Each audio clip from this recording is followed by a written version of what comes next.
gestão de pessoas e coaching.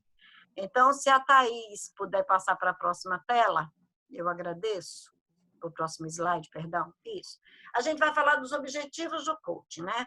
O que são, o que eu espero alcançar quando eu faço um programa de coaching ou quando eu uso ferramentas de coaching. E qual é o passo a passo, como é que ele se desenvolve. Então, desenvolver e aprimorar competências pessoais e ou profissionais, isso eu falei ontem, né? Eu expliquei para vocês que quando a gente trabalha um potencial, quando a gente trabalha um recurso, quando a gente trabalha uma habilidade ou uma competência, a gente está trabalhando o indivíduo.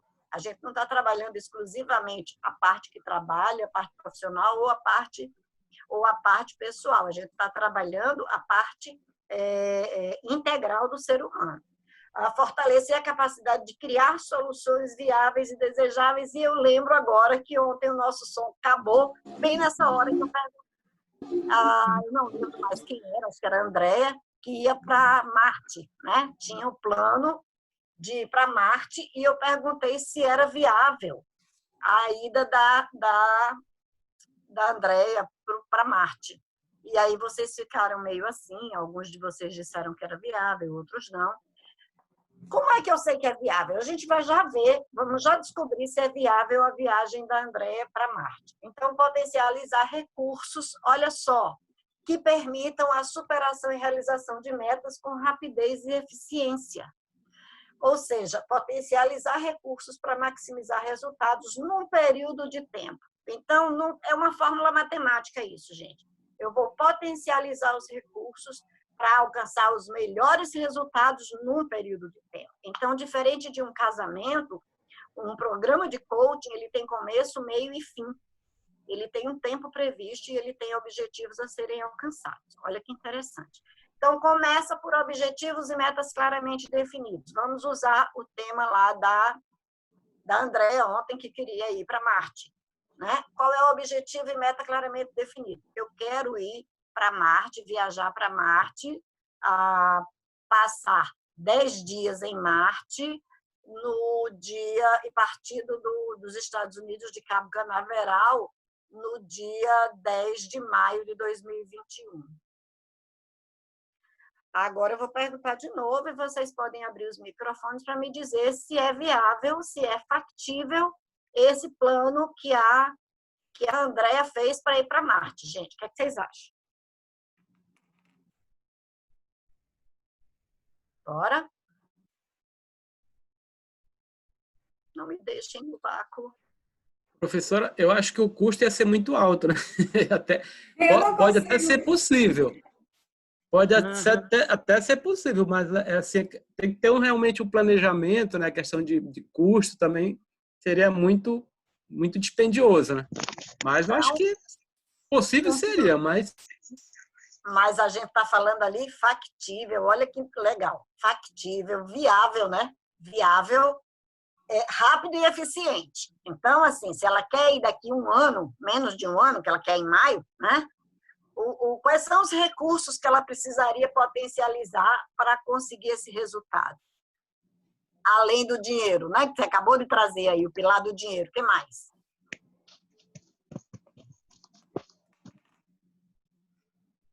O que mais? Acho que as terceiras missão. Pode falar, gente. Abram os microfones e falem comigo.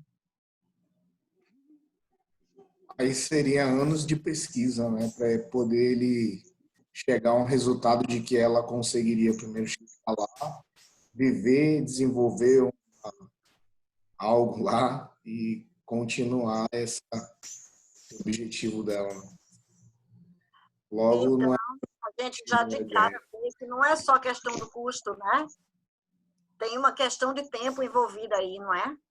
Porque hoje a gente talvez já tenha tecnologia, mas ainda não foi posta em prática. Que eu me lembre, pelo menos que eu me lembre, ninguém foi para Marte ainda, ou já foi?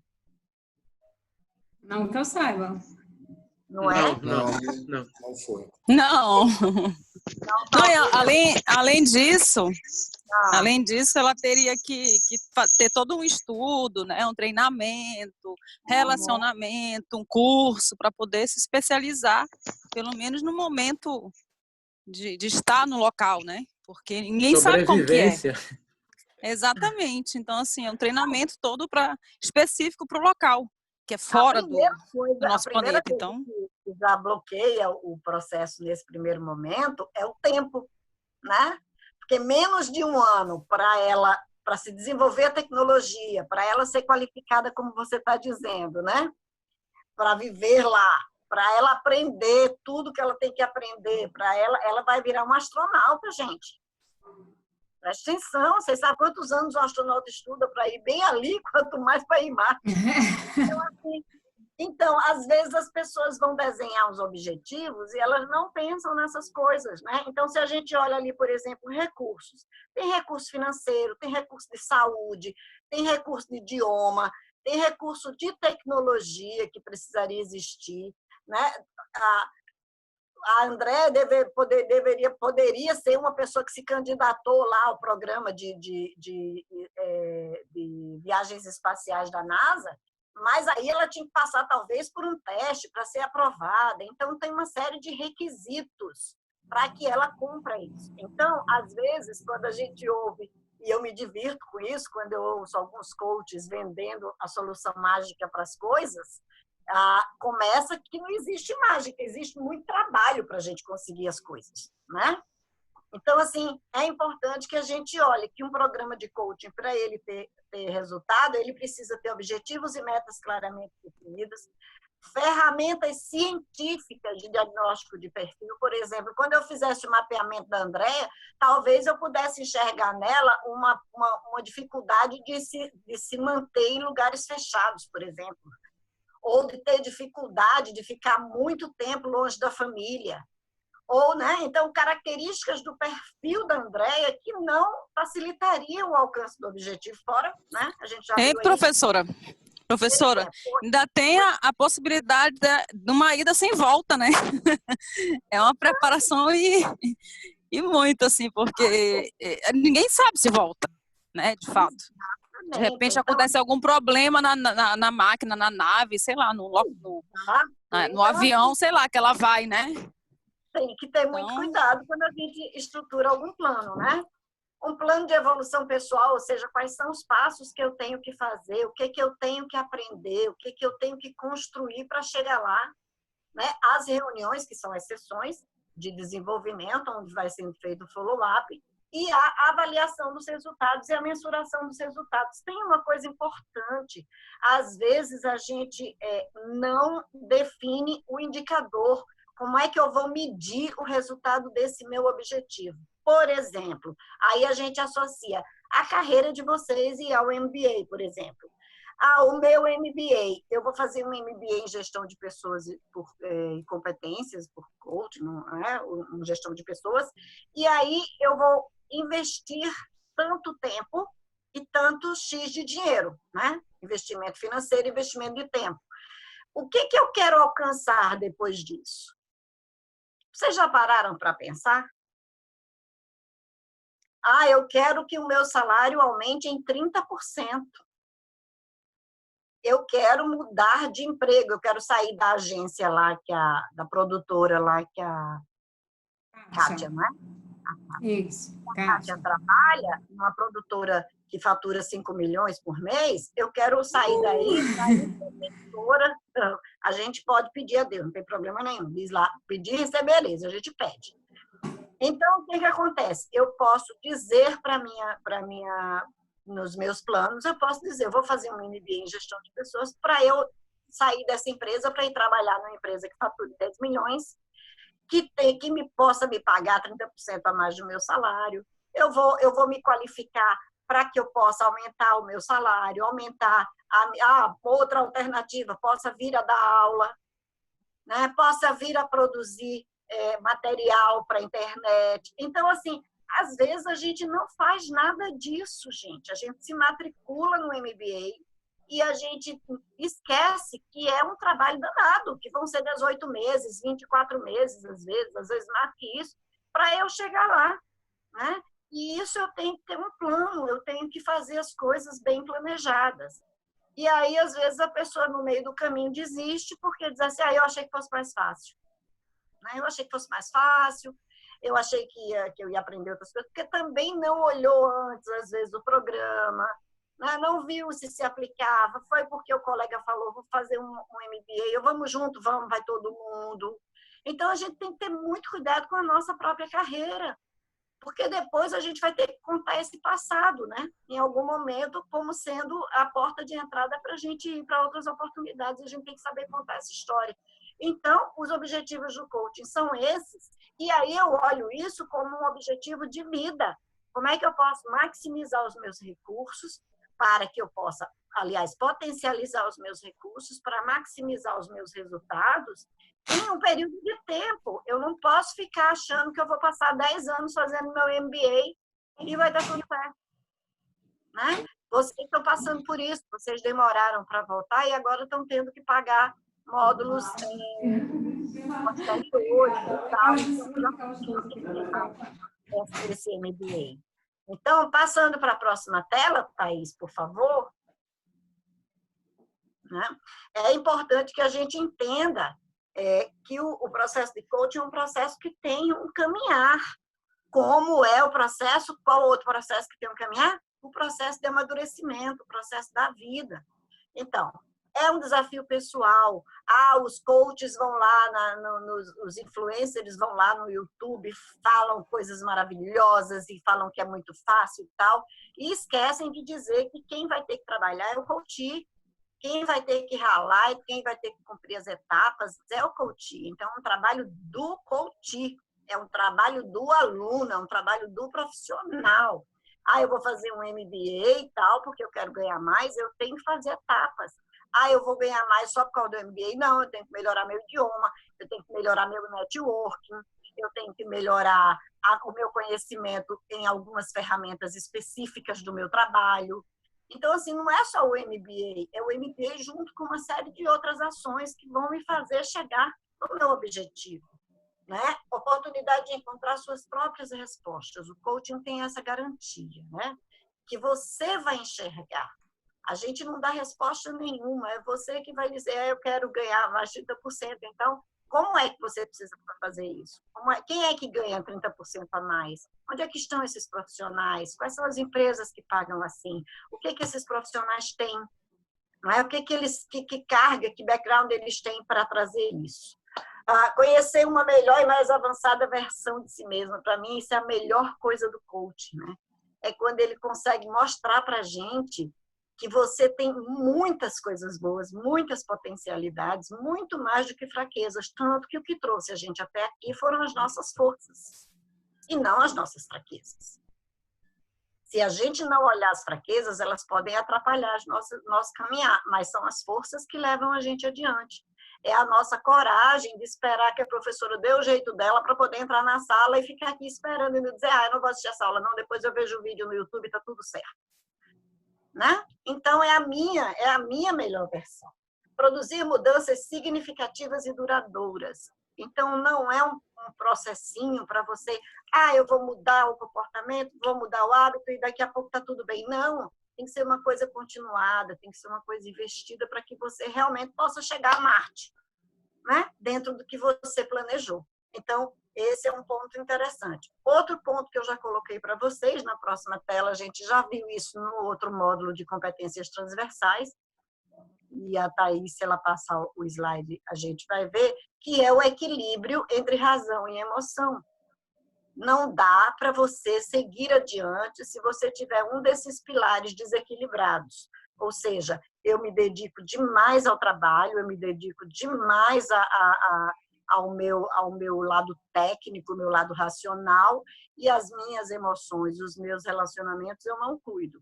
Ou o contrário, né? Eu me envolvo demais nos meus relacionamentos, eu sofro demais nas minhas relações, ou sentindo tanto a dor do outro que eu não consigo ir adiante, que acaba prejudicando o meu desempenho profissional ou o meu desempenho mais racional. Ou seja, por exemplo, alguém que é muito generoso, né?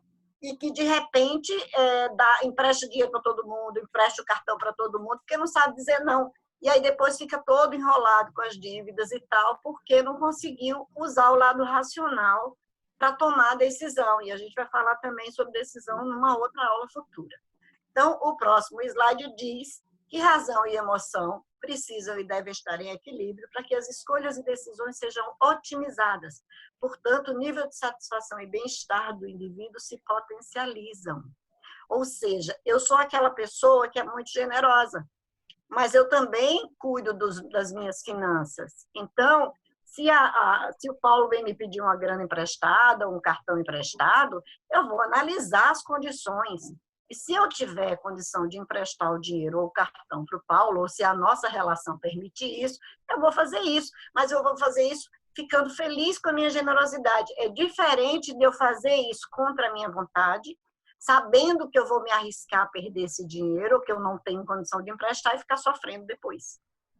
É muito diferente, por isso que é necessário o equilíbrio. E aí, a gente segue adiante para ver uma coisa importante, né? Que é o coaching, ele usa ferramentas de várias ciências, de vários conhecimentos. Então, quem já fez coaching ou quem já fez algum tipo de exercício de coaching já deve ter usado a ferramenta SWOT para fazer uma análise das suas forças e fraquezas, ameaças e oportunidades pessoais ou profissionais. Essa ferramenta originalmente veio lá do marketing, né? Quando a gente fazia análise de mercado e tal, e hoje é uma ferramenta que foi apropriada. Outras ferramentas, roda das competências, roda da vida, tantas ferramentas que a gente usa, né? Desenho de objetivo no modelo SMART. Então, tudo isso vem de outras ciências, mas a ciência que dá maior base ao coaching é a psicologia, né? E a psicologia, como ela possui muitas áreas de atuação, todas elas têm como foco o ser humano, então ela entra muito bem na questão do coaching, porque o coaching visa potencializar o que há de melhor no ser humano. E aí é que entra a psicologia organizacional, trabalha o coaching para melhorar sua performance no trabalho, a psicologia trabalha o life coaching para melhorar a sua saúde mental, a psicologia trabalha as questões de doença, então, para você lidar melhor, por exemplo, às vezes, com uma doença grave, lidar com uma pandemia como essa, com a solidão, uma série de coisas. E o coaching se apropria de algumas ferramentas da psicologia para trabalhar o cliente dele. Então, ele visa otimizar essas potencialidades, logo, ambos se complementam com a mesma finalidade. Por isso que, muitas vezes, e isso, graças a Deus, já está sendo mais aceito. Muitos psicólogos percebem, em algum ponto da terapia, que precisam encaminhar para o coach. Por quê? Porque a terapia já fez o que tinha que fazer, já cuidou do inconsciente, já cuidou do passado, já cuidou das questões que estavam atravancando a vida daquela pessoa. O coaching agora vai ajudar ela a olhar para frente. O inverso também se aplica, não é? A psicóloga, o coach também sabe que muitas vezes não é uma ação de coaching imediata que ele tem que fazer, ele tem que ter a maturidade e o profissionalismo de dizer, não, primeiro você vai cuidar das suas emoções, primeiro você vai cuidar do seu equilíbrio mental, depois você volta para a gente olhar para frente. Porque com as questões inconscientes internas que você tem, você realmente não está se movimentando, não é porque você não está conseguindo, não é uma questão de coaching, você não está se movimentando porque você tem questões mentais e comportamentais e emocionais que precisam ser tratadas. E aí manda primeiro o terapeuta. E depois ele vai. E hoje também nós temos terapias de diversas linhas que o conhecimento, eu falei na aula de ontem, sempre falo, as barreiras do conhecimento estão caindo e, portanto, muitas terapias alternativas estão sendo usadas e se elas fazem bem ao ser humano e se elas têm base científica, não tem problema nenhum de serem usadas, né? Então, esse é um ponto. Aí, a psicologia que está mais sendo aplicada, né, é a psicologia cognitiva, que é o próximo slide, que é um campo da psicologia que estuda como construímos e estruturamos nossas percepções, nossos comportamentos, ações, visões de mundo a partir da realidade e da influência do meio em que estamos inseridos.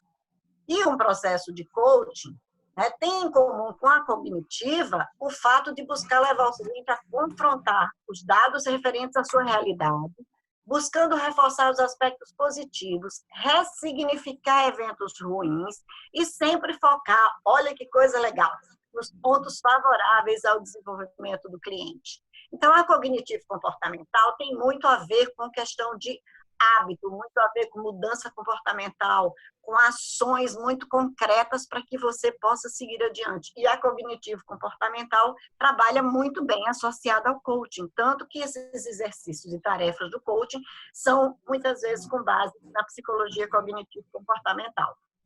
A outra linha da psicologia, né, que eu gosto muito, que é um novo olhar da psicologia, que é a psicologia positiva, que não é tão recente.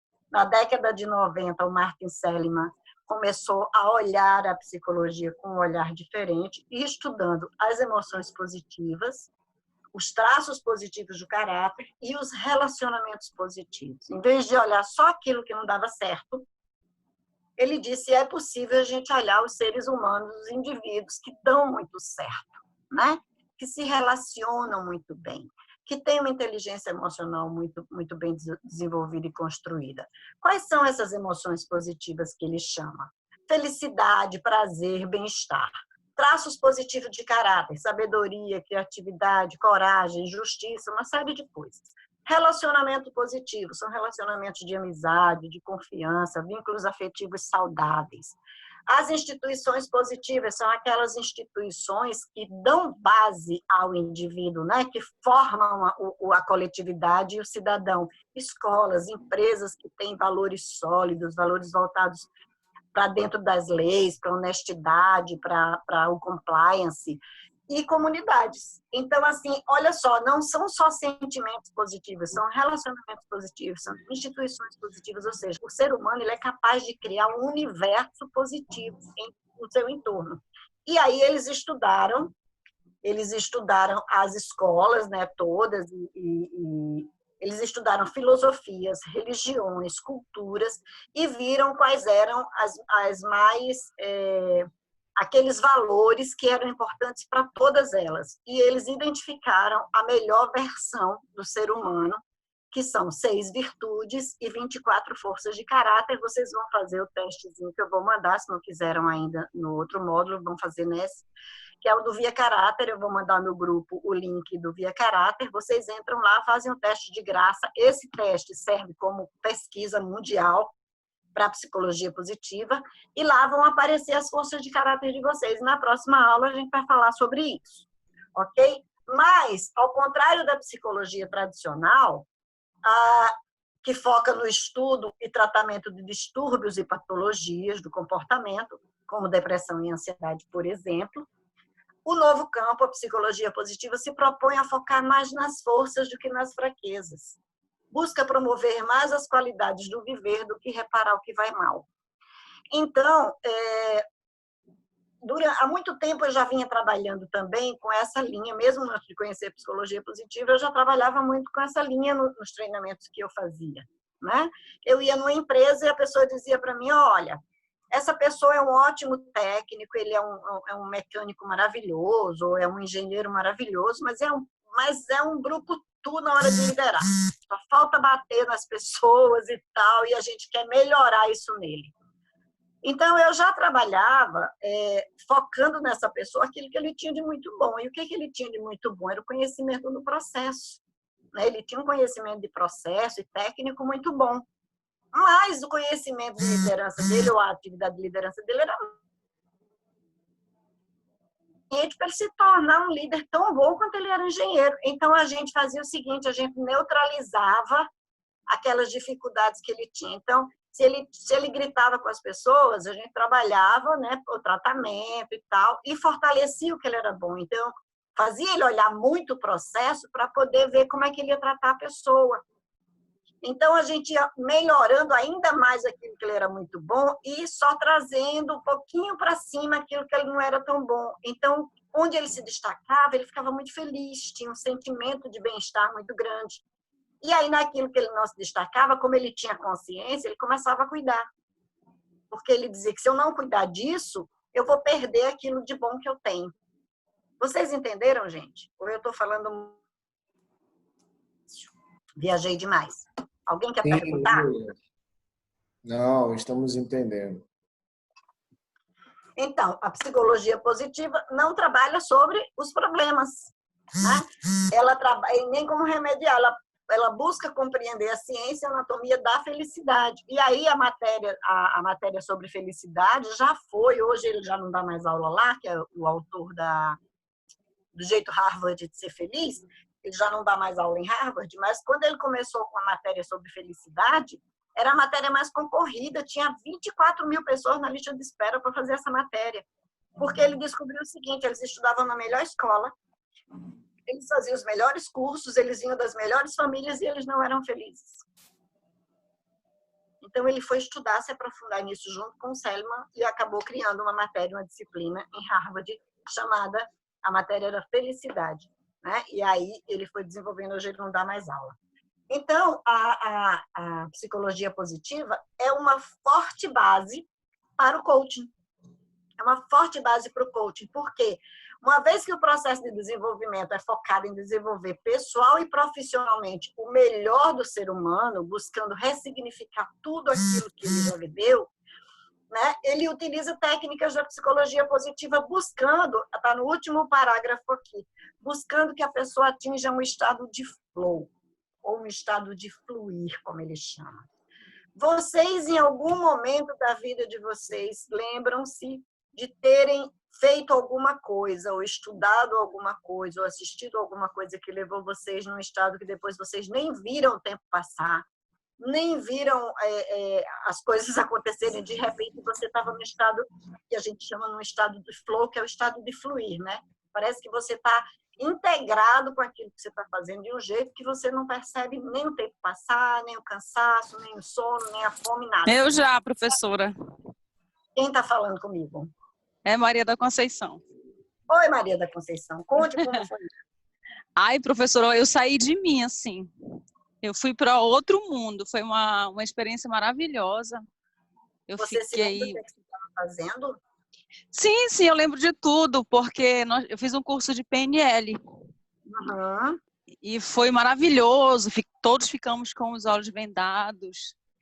E ficamos um na frente do outro, mas sem ver, sabe? Sem ver ninguém. Todos com os olhos vendados, um ficou na frente do outro. Foi uma equipe toda.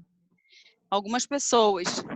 E lavamos os pés um dos outros, o toque.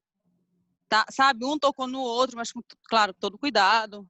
Sim. Então, assim, uma pessoa que não estava vendada pegou na minha mão, por exemplo, né? Pegou na minha mão e foi me levando, caminhando no local que a gente estava, todo mundo no Hotel Fazenda, fazendo esse curso. Certo. E assim, o local onde a gente caminhava, que essa pessoa nos levava, e eu estava vendada, no caso, foi bem interessante, porque a gente tinha que confiar naquela pessoa. Uhum. Foi um dos momentos Você viu que eu importantes. falei antes, tela, Maria da Conceição, que eu falei na outra tela sobre a questão dos sentimentos, das emoções positivas? Confiança e amizade. Sim. Então, Tudo interligado, né? Tudo interligado. E outra coisa, esse recurso, né, do flow, ele está ligado diretamente ao objetivo ou ao propósito. Ou seja, o Jerônimo Tell, que é um coach famoso, aí, que tem milhares de seguidores, ele fala sobre isso. Ele fala, esteja aqui de propósito.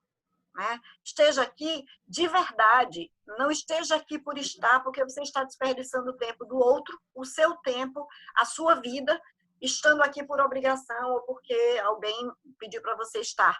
E aí você precisa estar de propósito, né? Precisa estar aqui. Então é isso, gente. A gente vai encerrar a aula de hoje com essa reflexão que a coleguinha vai passar aí para a gente, a próxima tela. Aí ficou de castigo hoje, né? Ser feliz e PERMA é o termo, são os pilares da psicologia positiva, né? Ser feliz no positivo, plenamente em cada momento da sua vida, tendo as portas e braços abertos onde você chegar, quer dizer, você ter relacionamentos, você ter aceitação, você ter prazer onde você está, com direção e congruência com sua missão, sendo grato a tudo que o universo nos oferece. Então, assim, a psicologia positiva, ela tem esse princípio de saber que nós temos versões muito melhores de nós. Né? A gente tem os probleminhas, a gente tem as dificuldades, a gente tem os pecados capitais. Sumiu o som. Oi? Agora voltou. Não faça eu sumir de novo, pelo amor de Deus. Então, está escrito aí, eu te convido a interpretar a palavra universo da forma que mais fizer sentido para você. Porque às vezes a pessoa considera o universo como sendo uma coisa fora de si, outros consideram o universo como uma religião, outros consideram como uma fé, né? Outros consideram o seu universo a sua família ou o seu trabalho, outros consideram o universo a si mesmo, né? O seu universo. Então, olhem isso, sejam gratos a tudo que o universo nos deu. E aí, por que, professora, que a gente está falando isso mesmo no módulo de coaching e carreira? Porque a minha carreira e a sua carreira, muitas vezes, é o ponto maior de felicidade que a gente tem. Ou o de maior infelicidade. Vocês já viram gente que passa a vida inteira fazendo uma coisa, indo para o trabalho, com raiva do trabalho, insatisfeito, infeliz, reclamando. Então, imagine o sofrimento dessa pessoa que nunca vai experimentar um estado de flow fazendo uma atividade que ela ame fazer. E às vezes ela larga, e ela faz isso às vezes porque o pai pediu, a mãe pediu, a sociedade diz que engenheiro ganha mais do que não sei o quê, que médico ganha mais do que psicólogo, e por aí vai, né? O professor não ganha dinheiro, e por aí vai, e aí a pessoa não vai. Eu costumo dizer o seguinte, hoje eu dou aula só em pós, mas eu já dei aula em graduação, assim, de passar a semana inteira em sala de aula. E eu tinha, às vezes, o pior dia do mundo. E eu chegava, batia a porta da sala, entrava para dar aula, acabou. Parecia que não tinha acontecido nada, eu estava em flow. Então, assim, não é... E a psicologia positiva também, a linha da psicologia positiva, mostra claramente que não é o dinheiro que faz a gente feliz. As pessoas que ganham na Mega Sena, por exemplo, muitas vezes ficam felizes meia hora, depois não sabem o que fazer com aquilo, começam a ser perseguidos, aí a questão da confiança, da amizade, né, do amor puro e desinteressado começa a desaparecer e a pessoa começa a ser infeliz, é muito interessante. Então, a dinâmica é simples, né, para a gente fechar a aula de hoje. Quem é mais positivo é mais produtivo, mais agradável e agrega valor social às organizações. Também constrói laços profissionais e pessoais, além de promover a confiança dentro do grupo de trabalho. Então, tem gente que às vezes você encontra no corredor da empresa e a pessoa parece que já traz com ela uma nuvem negra em cima da cabeça, né? Por outro lado, tem aquela pessoa que quando ela entra em algum lugar, ela ilumina o lugar. Ela chega, parece que ela trouxe toda a luz do sol para dentro do lugar que ela está. Então, a gente pode escolher quem que a gente quer ser na nossa vida e na nossa carreira como líderes, como colegas de trabalho, como pais, como mães, como irmãos, como o que for, como ser humano, né? Como cidadão. Então é isso, gente do bem. Terminamos nossa aula, foi quase uma hora de aula de novo, era só meia hora que faltava, mas foi quase uma hora. E aí tem aí meus contatos. Poxa, acabar não. Pois é, eu queria mais. Eu também, professora. Mais uma aula. Gente, eu vou mandar para vocês o link do Via Caráter para vocês fazerem o teste de vocês. Aí vocês emitem o relatório de vocês, né? E a gente vai falar sobre as forças de caráter, vai falar um pouquinho de competências na próxima aula e das forças de caráter. Tá bom, gente? Beleza, muito obrigada, professora. Obrigado, professora. Ok, professora, muito obrigada. Boa noite. Já tá aí, precisa dar tchau pra gente também aí, né? Só antes de finalizar, só lembrando que essa é uma continuação da aula que não pôde ser finalizada ontem. E daqui a pouquinho, tanto a aula de ontem quanto essa já vai estar no YouTube. Tá bom? Beleza. Tchau, boa noite a todos. Boa noite, pessoal. Muito obrigada. Boa noite a Tchau, todos. gente. Boa noite. Boa noite. A gente confirma a data da aula, tá bom? Beijos. Ok. Leiam os textos de apoio, leiam os textos de apoio para ir construindo o cimento no cérebro de vocês, tá bom? Tá bom. Boa noite. Beijo. Tchau, tchau. Tchau.